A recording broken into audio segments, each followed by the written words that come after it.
Almost everyone can get 20x higher returns than they do in their savings accounts, fully insured, yet less than 5% of people actually do this. What's up, guys? My name is Ben Oberg. Welcome to my channel, and today I'm going to talk about investing mistakes that you don't want to make and some investing myths that we are taught to believe that I want to completely debunk all in this video, so let's get straight into it. So let's start off with what we do know. We're taught to invest in the stock market, open IRAs, and other retirement accounts. But the big misconception here is that paper assets yield you the highest taxes. If you go into the stock market, a mutual fund, or anything of the matter, you have to pay capital gains or you have to pay ordinary income taxes. The next investing myth that ends up being a massive mistake is people think that retirement accounts are made for them. If you look at a traditional IRA, a Roth IRA, a 401k, you will see that the average annual returns are between 7 and 10%. Now, I don't care if you're an advisor here that's going, oh yeah, but the contributions aren't taxed, blah, blah, blah, blah, blah. What I am going to show you right now has a higher return, less red tape, is more accessible, more liquid. You don't have to wait till you're 59 and a half to touch it. You don't have contingencies like taking out $10,000 as a down payment on your first home, or using it for education, or using it for medical bills. You have a higher yield in a shorter period of time. It's fully insured. You can borrow against it, and it grows at a better rate. Now, before I do that, let's just break down something that 29% of you Americans watching this video have, which is a traditional IRA. Traditionally speaking, an IRA has grown at an average annual return of 7%. If you invest $10,000 a year into your IRA, it will be worth a little over $1.2 million if you do this for 40 years. When you go to collect that, you will pay $500,000 in income taxes at a federal level. Now, ignore whether you live in a state that has income taxes or not. You'll be left with about $700,000. Now, if we insert inflation, which averages 2 to 3% in the last 100-year history of the United States inflation, okay, and we insert a formula for purchase power, we end up with a profit of $340,000 after investing for 40 years. But that profit only has the buying power of about $140,000 because of the 40-year delay of being able to deploy it. Now, I don't know about you, but your financial advisor probably didn't tell you that, yet they charged you for their financial advice. So I'm going to show you something that legendary capitalists like Ray Kroc, J.C. Penney, Walt Disney did before IRAs, retirement accounts, and all these socialist programs actually existed. Oh, and the right companies to do this with? They're as old as Bank of America, Wells Fargo, and Chase. Now, what this is called is an institutional grade, dividend paying, cash value, whole life policy.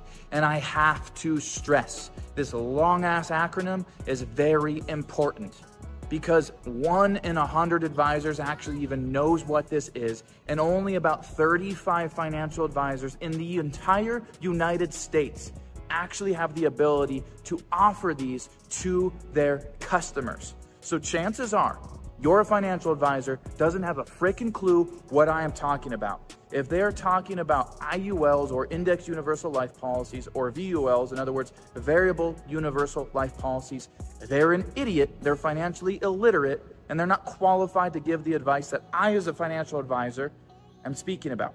And again, this is not financial advice, this is just what I do. So here's how this works. And by the way, people were doing this a long time before traditional savings accounts or retirement accounts even existed. Ray Kroc, J.C. Penney, Rockefeller, all of these people, Walt Disney, were doing this. So what it is it's an insured, dividend-paying, cash value, whole life policy, but it's institutional grade. And what that means is that these are the type of products that big banks normally use that are usually only available to large corporations and entities. Hence why it takes a very, very specific advisor to be able to sell you these. Yes, I know these advisors. Yes, I can put you in touch. Okay, so the next thing is you want to contribute to a policy like this. And what we do in this strategy is we don't really care about the insurance itself. We care about the cash value component of the policy, because policies have two components. They have a cash value side and they have an insurance side. Most people are sold based on the insurance side and what the death benefits are, but they're not sold on how you can use the living benefits, which in this case is the cash value. So what I do is I buy as little insurance as possible and I overfund the cash value as much as possible. And what this does is it gives me two things. I get what's called a guaranteed return, which can range from 2 to 4%, and that sounds bad, but it's not. Because the other thing that I get is a non-guaranteed dividend. Now, the company I use is older than Bank of America, Wells Fargo, Chase, for example, was formed in 1851.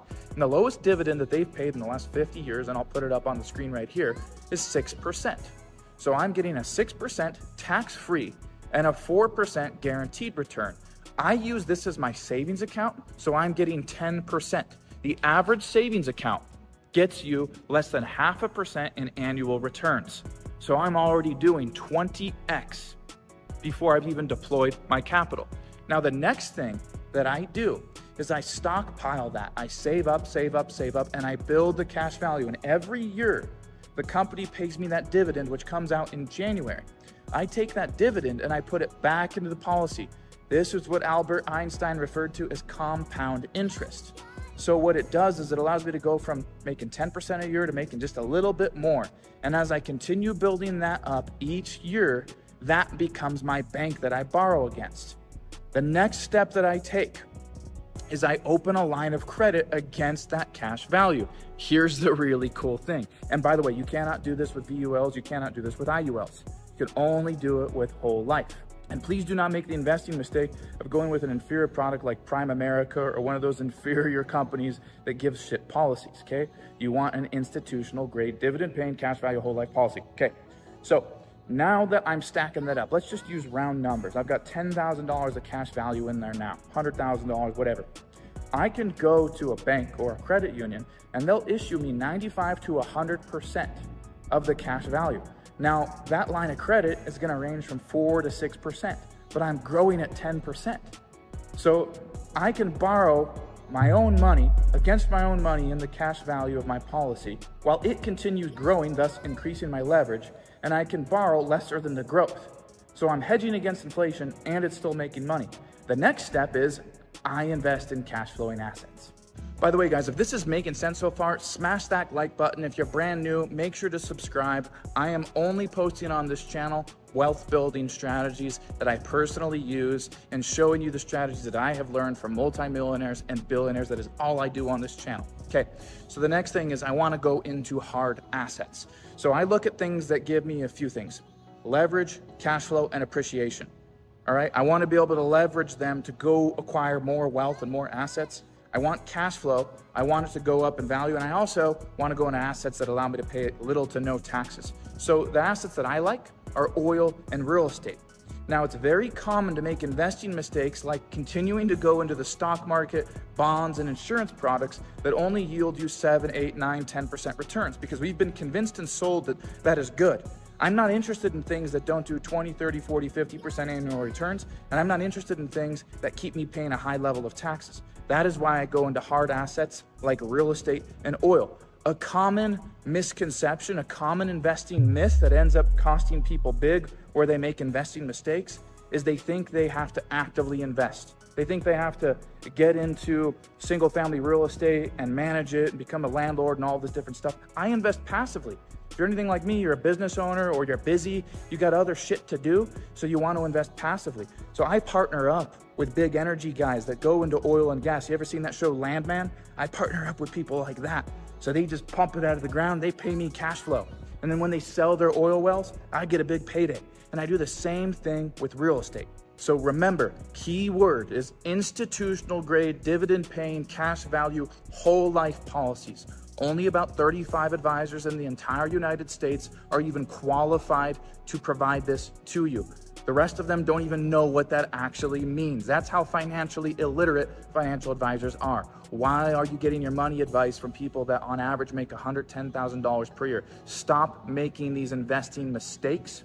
And what I want you to do, I will be putting this information in the description, okay? So if any of this has gone, over your head, you want to catch up, I will put all the valuable resources in the description. And what I want to know from you guys is, what is the biggest investing mistake that you have made? Let me know in the comments. I will reply, and I'm going to continue making videos on the different asset classes that I go into so you guys can learn more about oil, real estate, exotic vehicles, collectible cars, anything that makes me money, that affords me leverage, appreciation, cash flow, and lower taxes, I will be putting on this channel. Smash that like button, subscribe, and again, let me know in the comments, what is the biggest investing mistake you have made? I'll see you guys in the next video.